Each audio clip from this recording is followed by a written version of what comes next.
ప్రపంచంలో అన్నిటికంటే ఎక్కువ విధ్వంసం సృష్టించే ఆయుధం ఏంటి?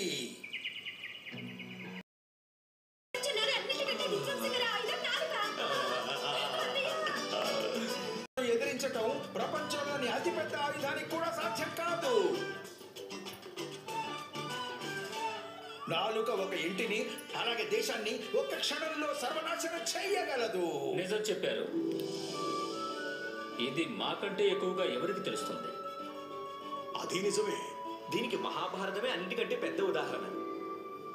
ద్రౌపది దుర్యోధనుణ్ణి అవమానించిన దానికి పర్యవసానంగానే మహాభారత యుద్ధం జరిగింది కదా.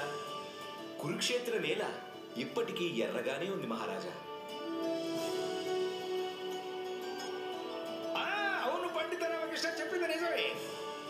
నాలుక ఏ హాని కలిగించగలదో అది క్షామం కంటే కూడా పెద్దది. అద్భుతం, అద్భుతం.